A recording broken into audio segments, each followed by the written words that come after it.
తాకట్లో ఉన్న మీ బంగారాన్ని విడిపించి ఆ రోజు ఆన్లైన్ రేటుకి కొంటాం. Sharma gold company.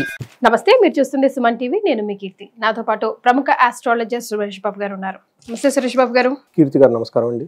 సురేష్ బాబు గారు, ద్వాదశ రాశుల్లో భాగంగా ఏ రాశుల వరకు ఎలా కలిసి వస్తుంది, ఎంతవరకు కలిసి వస్తుంది, ఏమేమి రెమెడీస్ చేస్తే ఇంకొంచెం సక్సెస్ఫుల్గా ముందుకు వెళ్తాము అని మీరు చెప్తా ఉన్నారు. కమెంట్ బాక్స్ మీరు ఒకవేళ చెక్ చేసి ఉంటే కనుక 99.9% అన్ని పాజిటివ్ రిజల్టే కనిపిస్తున్నాయి.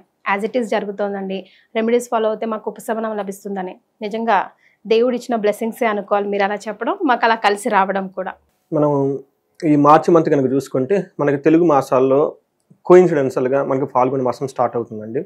ఈ ఫాల్గుణ మాసంలో ముఖ్యమైన పండుగలు రెండు ఉంటాయి. ఒకటి హోలీ, పౌర్ణమి రోజు వస్తుంది. తర్వాత మనకి ఈ మాస ఎండ్లో మనకి ఉగాదితో స్టార్ట్ అయిపోతుంది. ఉగాది నుంచి మనకు కొత్త ఇయర్ స్టార్ట్ అయిపోతుంది. అక్కడ నుంచి చైత్ర మాసం అంతా స్టార్ట్ అయిపోతుంది. అయితే ఈ మాసంలో పాల్గొన మాసం కూడా చాలా ముఖ్యమైన మాసం, ఇంపార్టెంట్ అయిన మాసం, పవిత్రమైన మాసం అనమాట. ఈ మాసంలో 12 రాసుల వాళ్ళకి ఎలా ఉందో మనం తెలుసుకుందాం. మనకి జ్యోతిష శాస్త్రం అసలు ఎందుకు అవసరం? ముఖ్యమైన ఫండమెంటల్ క్వశ్చన్.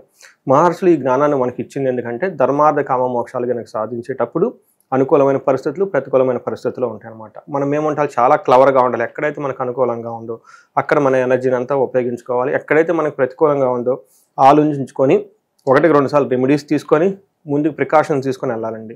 సో అలా అయితే ఏమవుతుంది? క్వశ్చన్, మనకి లైఫ్ చాలా బ్లిస్ఫుల్గా హ్యాపీగా ఉండి తక్కువ, మనకి లైఫ్ ఇస్ వెరీ షార్ట్ కదండి. ఎక్కువ సాధించడానికి అవసరం ఉంటుంది. ఎక్కువగా ధర్మము, ఎక్కువగా అర్థము, ఎక్కువగా కామము, ఎక్కువగా మోక్షం. తక్కువ టైంలో అన్ని మనం చేసుకుంటూ వెళ్ళిపోతున్నాం. ఎక్కడైతే ప్రతికూలంగా ఉంటుందో 1,00,000 రూపాయలు సంపాదించడానికి 10 ఏళ్ళు పట్టవచ్చు, అసలు సంపాదించకపోవచ్చు. కరెక్ట్గా కనుక చూసుకుంటే వెరీ ఎవ్రీడే 1,00,000 రావచ్చాము. సో అందుకని చెప్పేసి ఇది శాస్త్రం మనకి ఎలా యూజ్ అవుతుందంటే ఒక దిక్సూచి లాగా, ఒక ఇండికేటర్ లాగా మనకు యూజ్ అవుతుంది. అంటే కార్లు నడిపేటప్పుడు డాష్ బోర్డ్ లాగా ఎలా ఉంటాయి పారామీటర్, అలా చూసుకుంటే లైఫ్కి సంబంధించిన మన మహర్షులు ఇచ్చిన జ్ఞానం అండి. దీన్ని వాడి ప్రతి ఒక్కళ్ళు ఎంతో శోభాయమానంగా అష్టైశ్వర్యాలతో భోగభాగ్యాలతో లైఫ్ అనేది బ్లిస్ఫుల్గా హ్యాపీగా జీవించాలని చెప్పేసి మనం కోరుకుంటూ ఈ మాసంలో 12 రాశుల వరకు ఎలా ఉందో చూద్దాం. సో ద్వాదశ రాశిలో భాగంగా మనం ప్రతి రాశి వారికి మార్చి నెల ఎంతవరకు కలిసి వస్తుందో, కలిసి రావట్లేదో తెలియజేస్తున్నాం కదా. సో ఈరోజు ఇప్పుడు కర్కాటక రాశి గురించి తెలుసుకుందాం. సో కర్కాటక రాశి గురించి చూసుకోవాలంటే మనకి ఇలా సామాన్యంగా ఉంటుందండి. పెద్ద ఇబ్బంది పెట్టే విధంగా ఉండదు, ఏమి ఉండదు, నార్మల్గా ఉండే అవకాశం ఎక్కువగా ఉంది. రెండోది వీళ్ళకి ఏలినాటి శని కూడా ఈ మంత్తో అయిపోతుంది కాబట్టి అక్కడ నుంచి ఏలినాటి శని నుంచి వీళ్ళు బయటపడతారండి. సో అందుకని శని వెళ్ళిపోతా లాస్ట్ డిగ్రీస్లో ఉంటారండి. ఒక రాశి నుంచి ఇంకో రాశి మారేటప్పుడు, షిఫ్ట్ అయ్యేటప్పుడు వాళ్ళు కొంచెం పెక్యులర్గా బిహేవ్ చేస్తారండి. అంటే ఆ ప్లానెట్ ఫర్ ఎగ్జాంపుల్ అంటే బాగా బలహీన పడిపోతుంది అని ఒక కాన్సెప్ట్. అంటే వాళ్ళు ఇవ్వాల్సిన రిజల్ట్ చాలా తక్కువగా ఇస్తారు. ఇప్పుడు శని ఇబ్బంది పెట్టాలి కానీ చాలా తక్కువ రేంజ్లో ఇబ్బంది పెడతా ఉంటారు అనమాట. అది ఒకటి. ఇంకొక కొన్ని శాస్త్రాలు ఏంటంటే ఆ గ్రహాలు యాక్టివ్గా, ఓవర్ యాక్టివ్, హైపర్ యాక్టివ్ అనమాట. చాలా ఓవర్గా బిహేవ్ చేస్తూ ఉంటాయి అనమాట ఆ ప్లానెట్స్. అందుకని చెప్పేసి అనుకోకుండా ఒక ఫ్లాష్ న్యూస్, ఒక ఆపర్చునిటీ వచ్చినట్టు ఫీలింగ్ రావటం, మళ్ళీ లేకపోవటం, అలా కొంచెం ఊహాల్లో తెలిపే అవకాశం ఎక్కువగా ఉంటుంది రాశి వాళ్ళు. సో మళ్ళీ పెద్ద ఆపర్చునిటీ ఉందనుకుంటారు కానీ అది వస్తుందని భయపడుతూ ఉంటారు. ఇట్లా కొంచెం ఇదేమంటే పెక్యులియర్ అనమాట. అది చెప్పేది కాదనమాట. కొంచెం డిఫరెంట్, ఏమైనా నార్మల్ కంటే ఒక నార్మల్ బిహేవ్ చేసే అవకాశం ఎక్కువగా ఉంటుంది. మైండ్ ఓవర్ ఎక్సైట్మెంట్తో ఉండి లేదంటే ఓవర్గా డిప్రెషన్ అయిపోవటం ఇలాంటి జరిగే అవకాశం ఎక్కువగా ఉంది. బట్ ఏదున్నా కానీ ఈ మంత్ చాలా లైట్గా స్మూత్గా ఉండే మంత్ అని మనం అనుకోవాలన్నమాట. పెద్ద ఒక కుజుడు తప్ప మిగతా గ్రహాలని ఇలా దాదాపు అంతా అనుకూలంగానే ఉన్నాయని మనం చెప్పుకోవాలి. కర్కాటక రాశి వాళ్ళు మనకి నక్షత్రం ప్రకారంగా మనం చూసుకుంటే పునర్వసు 4వ పాదము, పుష్యమి 1, 2, 3, 4 పాదాలు, ఆశ్లేష 1, 2, 3, 4 పాదాలు అంతా కర్కాటక రాశి. తర్వాత పేరు బలం కనుక ఎవరైనా మనం చూసుకుంటే ఇందులో హీ, హూ, హే, హో, డా, డి, డు, డే, డో అన్న అక్షరాలు కూడా మన కర్కాటక రాశి వస్తాయి అన్నమాట. మనం ప్లానెట్ యొక్క స్థితి కనుక మనం చూసుకుంటే సూర్యుడు మీనరాశిలో ప్రవేశిస్తున్నాడు. అక్కడ ఆల్రెడీ రాహు ఉన్నారు. బుధుడు కూడా మీనరాశిలోనే, శుక్రుడు కూడా మీనరాశిలోనే ఉన్నారు. ఈ మంత్ అంతా వాళ్ళంతా అక్కడే ఉంటారండి. అంటే ఏ హౌస్ లో ఉన్నట్టు? వీళ్ళకి 9వ ఇంట్లో ఉన్నట్లండి, 9th హౌస్ లో ఉన్నట్టు. తర్వాత కుజుడు వచ్చేటప్పటికి మిథున రాశిలో వీళ్ళకి జనవరి వరకు ఇక్కడ ఉన్నారండి. అంటే వీళ్ళకి 12th హౌస్ లో కుజుడు ఉన్నట్లండి. సో మీరు అడిగిన విధంగా కనుక చూసుకుంటే 9వ ఇంట్లో సూర్యుడు, బుధుడు, తర్వాత వీళ్ళతో పాటు మనకి రాహు కూడా ఉండి అవకాశం ఎక్కువగా, వీళ్ళు 4 ప్లానెట్స్ అందులో ఉంటున్నాయండి. తర్వాత 12వ ఇంట్లో వచ్చేటప్పటికి మార్స్ ఉన్నాడు, 9వ ఇంట్లో వచ్చేటప్పటికి శుక్రుడు ఉన్నారండి. సో ఈ యొక్క ప్లానెటరీ కాంబినేషన్ బట్టి మనం చూసుకుంటే ప్లస్ వేరే ఇంకా మనం ఏం చెప్తామంటే అండి, విపరీత వేద వేరే పారామీటర్స్ ఉంటాయి ప్రిడిక్షన్ చెప్పాడు. అవి కనుక చూసుకుంటే ఓవరాల్గా వీళ్ళకి కొంచెం ద్వేషపూరితమైన వాతావరణం వీళ్ళ చుట్టూ ఉంటుంది తప్ప మిగతా అన్ని విషయాల్లో అటు చాలా పాజిటివ్గా ఉండేది ఏముండదు, అలా అని చాలా ఇబ్బంది పట్టే పరిస్థితులు కూడా ఏముండదు. ఓకే. సో ఒక్క హేట్ రేట్, వీళ్ళ చుట్టూ ద్వేషించే వాతావరణం ఉంటుంది. ఇది ఒక్కటి మాత్రం కొంచెం జాగ్రత్తగా ఉంటే మిగతా అంతా అన్ని విషయాల్లో స్మూత్గా వెళ్ళిపోతుంది. అంటే ఎంత పెద్ద ఇబ్బంది పెట్టే మంత్ అయితే కాదు ఈ మంత్. అది మనం చూద్దాం. సూర్యుడు 9వ ఇంట్లో ఉండి 3rd హౌస్ని చూస్తూ ఉంటారండి. సో ఏమవుతుందంటే 3rd హౌస్ని వచ్చి చూడటం వల్ల ఓవరాల్గా ఈ మంత్ అంతా వీళ్ళకి చాలా మంచి జరుగుతుంది అని మనం చెప్పుకోవాలి. అందులో పర్టికులర్గా 14th తర్వాత, 14th ముందు కొంచెం ఇబ్బందిగా ఉంటుంది. 14th ముందు కొంచెం ఇబ్బందిగా ఉంటుంది, కానీ మార్చ్ 14 తర్వాత 10 days వీళ్ళకి చాలా బాగుంటుందని చెప్పుకోవాలి. అయితే కొన్ని విషయాల్లో కేర్ఫుల్గా ఉండాలి. అవి వాటి యొక్క ఇంపాక్ట్ చాలా తక్కువ జరిగే అవకాశం ఎక్కువగా ఉంటుంది. భయపడిన అవసరం లేదు. ఏ విషయంలో అంటే మనకి సంస్కృతంలో మహర్షులు ఏం చెప్తారంటే నింద అపరాధ కలహం నిర్దోషచ్చ ధనక్షయం పుణ్యలాభార్థ నాశచ్చ విచారో నవమే రవి.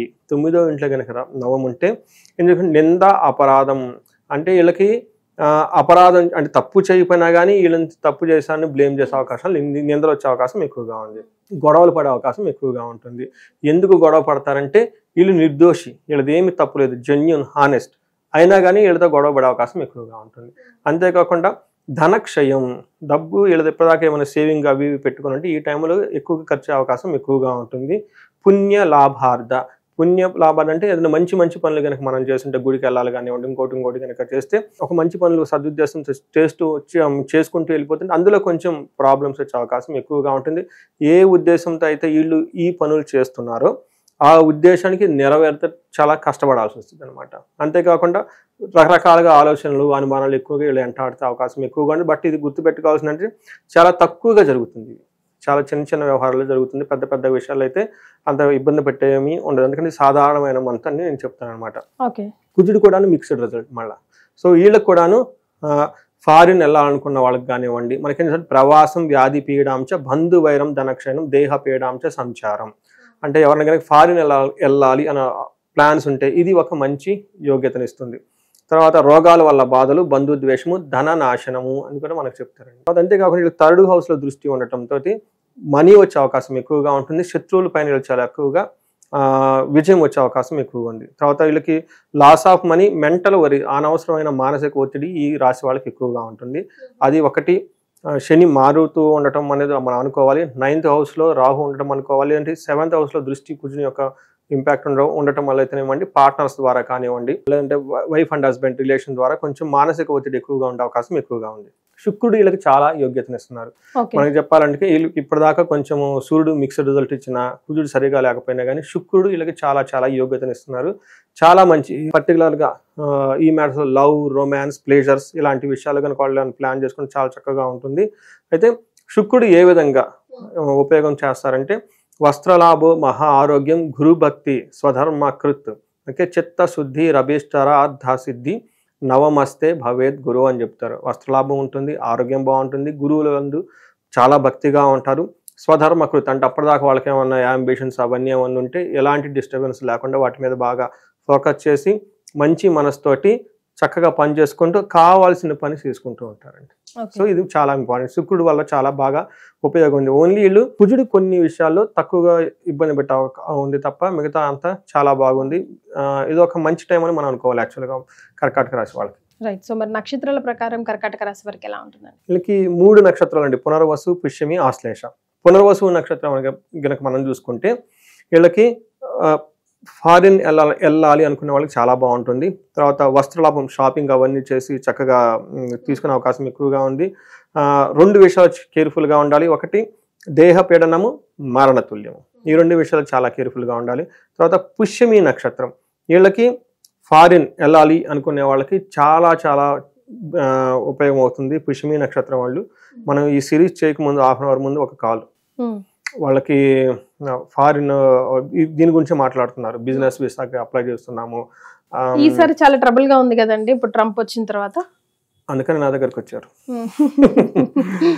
ట్రంప్ వస్తే యుఎస్ రావద్దని ఎవరిని చెప్పలేదండి ఆయన.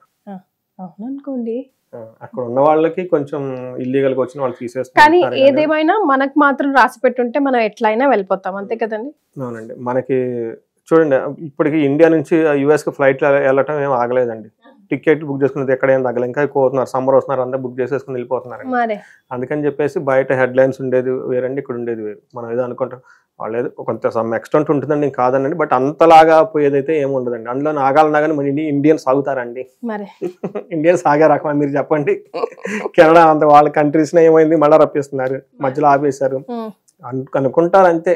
రియల్ లైఫ్ లో జరుగుతూనే ఉంటాయి. ఓకే, అందుకని కాల్ గురించి ఏదో చెప్తున్నారు నాకు. కాల్ అండి, కరెక్ట్ గా మనం ఈ సిరీస్ ఇప్పుడు స్టార్ట్ చేయడం కాల్ వచ్చిందండి. వాళ్ళు కూడా అదే బిజినెస్ వీసాకి అప్లై చేశానండి, అది అవుతుందా లేదా ఏంటి, ఇట్లా వీసాకి విదేశాలకు వెళ్ళాలని ఫారిన్ గురించి డిస్కషన్ అనమాట. వాళ్ళది కూడా కరెక్ట్ గా పుష్యమి నక్షత్రం. ఓకే, నేను అదే చెప్పాను, మార్చి అయిపోయిన తర్వాత బాగుంటుందండి, ఎలాంటి ఇబ్బందులు ఏముండవు, జస్ట్ గో హెడ్ అని చెప్పుకున్నాను అనమాట. సో చూడండి చూడండి అదే కోఇన్సిడెన్స్, నేచర్ విల్ కోఇన్సిడెన్స్. వాళ్ళకి పుష్యమి నక్షత్రం మనకు సిరీస్ స్టార్ట్ అయ్యే ముందు కాల్ రావటం, ఇప్పుడు మనం కూడా దాని గురించి మాట్లాడుకుంటున్నాం. పుష్యమి నక్షత్రం వాళ్ళకి 2 చూపిస్తున్నాం. ఒకటి పరవాసం అంటే ఏంటి, ఇక్కడ ప్లేస్ లేకుండా అక్కడ ఉండే అవకాశం ఎక్కువగా ఉంది. దానికి సపోర్టింగ్ గా కూర్చుని ఏం చేస్తున్నారు, విదేశాగమనం, ఫారిన్ దానికి సపోర్ట్ చేస్తున్నారు. అంటే 2 మంచి ప్లానెట్స్ వీళ్ళకి సపోర్ట్ చేస్తున్నాయి కదా. అదే టైంకి నేనేం చెప్తున్నాను, ఏలినాటి శని యొక్క ప్రభావం కూడా పోతూ ఉంటుంది. అప్పటిదాకా కాని పనులని ఇప్పుడు ఫాస్ట్గా అయ్యే అవకాశం ఎక్కువగా ఉంది. సో వాళ్ళకి పాజిటివ్, వాళ్ళకి కాదు ఎవరికైనా సరే. వస్త్రలాభం, ఆ ఫారిన్ వెళ్ళిన తర్వాత అక్కడ వాళ్ళకి శాలువలు అవన్నీ కప్పేసి ఏం చేస్తారో మనకు ఐడియా లేదు కదా, వాళ్ళకి లాభం వచ్చే అవకాశం. లేదంటే ఫారిన్ వెళ్తున్నాం అని బట్టలు కొనుక్కునే అవకాశం ఎక్కువ, న్యాచురల్ గా కొనుక్కుంటాం కదండి. నేను ఓవరాల్ గా చూస్తే బాగుంది. వీళ్ళకి దరిద్రం కూడా ఉంది సార్ అనకూడదు, అంటే కొంచెం ఫైనాన్షియల్ ట్రబుల్స్ కూడా ఉండే అవకాశం ఎక్కువగా ఉంది, కేర్ఫుల్ గా ఉండాలి. సో ఆశ్లేష నక్షత్రం వాళ్ళకి విదేశాగమనము, పరవాసము, వస్త్రలాభం, వీళ్ళకి కూడా ఫారిన్ అవకాశం ఎక్కువగా ఉంది. ఫైనాన్షియల్ స్ట్రగుల్స్ అయితే ఎక్కువగా చూపిస్తూ ఉంటుంది. బట్ వీళ్ళకి ఈ ఫైనాన్షియల్ స్ట్రగుల్స్ కి, ఈ హెల్త్ రిలేటెడ్ ప్రాబ్లమ్స్ కానీ విత్ బ్లెస్సింగ్స్ ఆఫ్ శివుని, మనకి శని యొక్క భగవాన్ యొక్క కృప వల్ల, ఎందుకంటే ఆయన మారి ఇబ్బందుల నుంచి బయటపడేస్తున్నారు కాబట్టి మనం అందరం కలిసి శనికి మళ్ళా ఇప్పుడు ఏమేమి 2.5 years లో కోల్పోయాం అవన్నీ మళ్ళీ మాకు ఇచ్చేసి నువ్వు పో బాబు అని చెప్పేసి సాగనంపాలి, అర్జీ పెట్టుకోవాలి. వీళ్ళకి కర్కాటక రాశి వాళ్ళకి రెమెడీ అండి. నేను వెరీ రీసెంట్ గా ఒకళ్ళు ఫోన్ చేశారు. అంటే నాకు ఇండివిజువల్ జాతకం చూస్తే వాళ్ళది ఇంకా బాగా ఐడియా వస్తుంది. వాళ్ళు చూసిన తర్వాత నేను ఇమ్మీడియట్లుగా మనకి పాండిచ్చేరి దగ్గర ఇది ఉందండి, ఏమంటే తిరునల్లారు అని ఒక టెంపుల్ ఉంటుంది. అక్కడ నలమహారాజు ఈయన 7.5 సంవత్సరం ఇబ్బందులన్నీ పడిపోయేసి లాస్ట్ లో ఏంటి స్వామి ఇది అంటే కల్లో దేవుడు కనిపించేసి, నువ్వు ఇక్కడ తిరునల్లారు అనే ప్లేస్ ఉంది, నేను అక్కడ ఉన్నాను, అక్కడ నల కోపం, నల మహారాజు అక్కడ కోపం, అక్కడ కళ్యాణం ఏమంటారంటే చెరువు, పాండ్ అంటారు కదా, అక్కడ స్నానం చేసి ఆ తర్వాత గుడికి వెళ్ళేసి అక్కడ దర్భేశ్వర స్వామి ఉంటాడు శివుడు, ఆయన్ని పూజ చేసి అమ్మవారు అంటారు, అమ్మవారిని పూజ చేసుకొని అక్కడ శని ఉంటారు అనమాట. శనికి తైలాభిషేకం అంటే బాగా ప్రీతి, ఒక్కొక్క గ్రహానికి ఒక్కొక్కటి అంటే చాలా ప్రీతి. అక్కడ తైలాభిషేకం చేయటం వల్ల నల మహారాజుకి తిరిగి మళ్ళా తన యొక్క రాజ్యం ప్రాప్తించింది. అక్కడ సింహాసనం మీద ఉండేవాళ్ళు గుర్రాల కష్టంలో పడి ఉన్న వ్యక్తి మళ్ళా వెనక్కి వెళ్ళిపోతాడు, కురీబిగా మారి ఎవరు గుర్తుపట్టలేని విధంగా తయారయ్యి మళ్ళీ హీ విల్ గో బ్యాక్ అండి. అయితే ఇది ఎందుకు చెప్తున్నా అంటేనండి, 2 వాళ్ళకి క్లయింట్కి చెప్పానండి నేను వాళ్ళు అంటే నేను కొన్నిసార్లు పరిహారాలు చెప్తే అందరూ సీరియస్ గా చేయరండి, కొంతమంది చేస్తారు. సో అతను పాపం సీరియస్ గా తీసుకొని చేశారు. వచ్చేసి నాకు వెంటనే 1 week or 10 days మళ్ళీ ఫోన్ చేశారండి. ఫోన్ చేసి గురుగారు మీరు చెప్పారండి చాలా బాగుందండి, నేను అంత చాలా ఫ్రిక్షన్ ఫీల్ అయ్యానండి ముందు, అసలు అక్కడికి వెళ్ళటం కూడా వెళ్ళలేనంత స్తోమత కూడా ఉందండి, కానీ అక్కడికి వెళ్ళిన తర్వాత నాకు చాలా పాజిటివ్ గా మంచి వైబ్రేషన్స్ వచ్చాయండి, ఆ ఎక్స్పీరియన్స్ మీకు చెప్పలేనండి, చాలా చాలా బాగుందండి, చాలా మంచి అడ్వైస్ ఇచ్చారని చెప్పారు. ఆ తర్వాత ఆయన వేరే ఇంకొకళ్ళని రిఫర్ చేశారు, మాకు తెలిసిన వాళ్ళు ఉన్నారండి, వాళ్ళ బాస్ అంట, కొంచెం చూడండి జాతకం అని చెప్పేసి. ఇది ఎందుకు చెప్తున్నా అంటే కర్కాటక రాశి వాళ్ళు మార్చి మంత్తో అష్టమ శని వదిలిపుట్టి వెళ్ళిపోతుందండి. అయితే ఈ లోపు వాళ్ళకి చాలా డ్యామేజ్ ఖచ్చితంగా అయ్యి ఉంటుందండి, అయ్యింది మనకు ఫోన్లో అన్నీ వచ్చేస్తుంటాయి కాబట్టి మళ్ళీ వాటి నుంచి మళ్ళీ రికవరీ చేసుకోవాలి కదా. మన డబ్బులు పోగొట్టుకున్నాం, పరువు బస్సులు పోగొట్టుకున్నాం, పదవులు పోగొట్టుకున్నాం, అన్నీ పోగొట్టుకున్నాం, మళ్ళీ తిరిగి కావాలి కదా.